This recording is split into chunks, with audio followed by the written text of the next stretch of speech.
రాశి వారికి ఈ వారంలో వారి భవిష్యత్తు ఎలా ఉందండి? చక్కగా ఉందమ్మా. ఎందుకంటే 3 గ్రహాలు సహకరిస్తున్నాయి. ఇక్కడ ధనస్థానంలో శుక్రుడు, అలాగే సప్తమంలో చంద్రుడు, లాభంలో శని. పట్టుదలతో విజయం అందుకుంటారు. అవకాశాన్ని సద్వినియోగం చేసుకోవాలి. నిర్లక్ష్యం రాకుండా ఉత్సాహంతో శ్రద్ధగా బాధ్యతాయుతంగా పనిచేయండి. అధికారుల వల్ల ఒత్తిడి పెరుగుతుంది, ఇబ్బందులు కూడా కలుగుతాయి.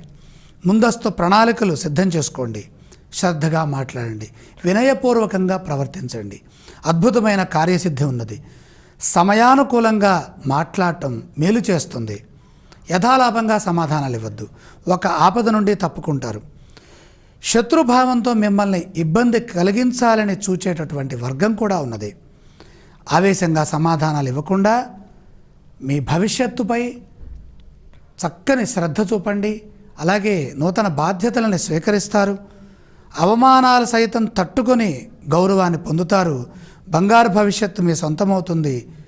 కుటుంబ సభ్యుల లేదా మిత్రుల సలహాలు సూచనలు తప్పనిసరిగా సహకరిస్తాయి. ఈ రాశి వారు పఠించవలసిన స్తోత్రాలు ఇవ్వండి. కొద్దిగా ఇబ్బంది కలిగించే కాలం ఉన్నది కాబట్టి ఇలాంటి సమయంలో విష్ణుమూర్తిని ధ్యానించడం చాలా మంచిది. ఆలయ సందర్శన క్రమంలో ఏ దేవీ దేవతలను దర్శిస్తే మంచిదంటారు?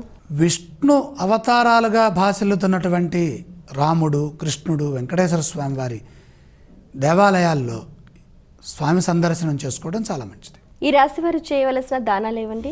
ప్రధానంగా ధనస్థానంలో కుజ ప్రభావం అధికంగా ఉన్నది.